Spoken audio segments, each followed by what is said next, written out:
खुदावंद यीशु मसीह के पाक और मुकद्दस नाम में आप सब की सलामती हो। अजीज़ खुदा के लोगों, आज मैं आपके साथ दो ख़ास बातें करूंगा। बाइबल मुकद्दस में दो ख़ास बागों का जिक्र है। नंबर 1 है बाग अदन। बाग अदन ज़मीन पर खुदा ने सबसे पहला बाग लगाया था। बाग अदन जो है उसका मकसद ज़िंदगी था, खुशी था, सलामती था। खुदा ने बाग अदन बनाया था। खुदा ने इंसान के लिए कब्रिस्तान नहीं बनाया था। आदम के डिसओबे होने पर, आदम के नाफरमानी करने पर, आदम के हुक्म तोड़ने पर खुदा ने कहा था तू खाक है और खाक में लौट जाएगा। लेकिन खुदा ने बाग लगाया था, कब्रिस्तान नहीं बनाया था। कब्रिस्तान इंसान ने खुद अपने लिए बनाया, क्योंकि इंसान ने जब गुनाह किया, खुदा की हुक्म अदूली की, तो खुदा ने उसको बाग से निकाल भी दिया और उसकी मौत का ऐलान किया।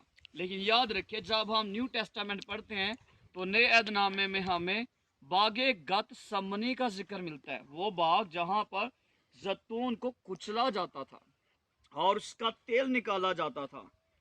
पहले बाग में पहला इंसान रहता था, लेकिन दूसरे बाग में दूसरे इंसान को वहां पर भेजा गया। जो दूसरा इंसान है, जिसे आदम सानी कहा जाता है, उसका नाम क्राइस्ट है, लॉर्ड जीसस क्राइस्ट, यीशु मसीह। वो बागे गत समनी में हमें नजर आता है। लेकिन जो दुनिया का पहला बाग था, बाग अदन, वहां पर पहला इंसान है आदम। उसके लिए खुदा ने बाग लगाया था, लेकिन कब्रिस्तान का ऐलान नहीं किया था। लेकिन जब उसने गुनाह कर दिया तो खुदा ने कहा कि तू खाक में लौट जाएगा। यीशु मसीह जो दूसरा आदम है, जिसे आदम सानी कहा जाता है, जिसे कहने आजम कहा जाता है, वो गतसमनी के बाग में, पहले बाग में इंसान ने नाफरमानी की थी और जिंदगी को खो बैठा। दूसरे बाग में गतसमनी में यीशु मसीह घुटनों के बल है और उसका पसीना जो है खून की बूंदे भान भान के गिर रहा था। लेकिन यीशु मसीह ने बाप से कहा कि बाप, मेरी मर्जी नहीं बल्कि तेरी मर्जी हो, तेरी मर्जी पूरी होनी चाहिए।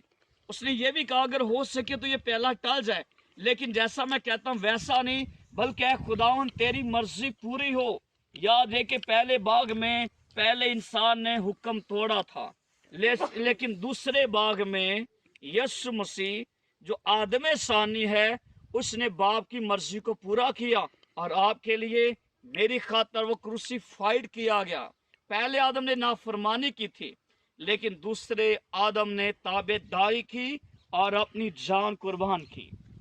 पहले बाग में खुदा ने आदम पर नींद भेजी और आदम सो गया। खुदा ने आदम की पसलियों से एक पसली ली और उससे खुदा ने एक औरत तख्लीक की। लेकिन दूसरा आदम यीशु मसीह जो सलीब पर मसलूब किया गया, जो सलीब पर क्रूसीफाइड किया गया, उसका भी पहलू छेदा गया। पहले आदम का पहलू छेदा गया, पसली ली गई, औरत बनाएगी। दूसरे आदम को सलीब पर क्रूसीफाइड किया गया, उसका पहलू छेदा गया। एक रोमन सिपाही ने नेज़े के साथ उसकी पसली छेदी। जब यीशु मसीह की पसली छेदी गई तो पाक कलाम सिखाता यीशु का दिल फट गया, खून और पानी बह निकला। जिसने नेज़ा मारा था वो एक आंख से अंधा था। जैसे वो ब्लड और वाटर उसके ऊपर पड़ा तो वो शिफा पा गया। इसलिए कहते हैं पानी दा ना कोई रंग है ना कोई जायका है, जो घास ते पवे इन ओस कहते ने, फूल चो निकले ते अरक कहते ने, आसमान तो डिगे तेन बारिश कहते ने, पहाड़ां तो चले ते चश्मा कहते ने, जदों यसु दी पसली तो वगे इनू आबे हयात कहते ने। आमीन। बगे थोड़ा घुमा को लेना चाहते चलो हुण विच थोड़ी कर लो, मिक्सी कर दो ना।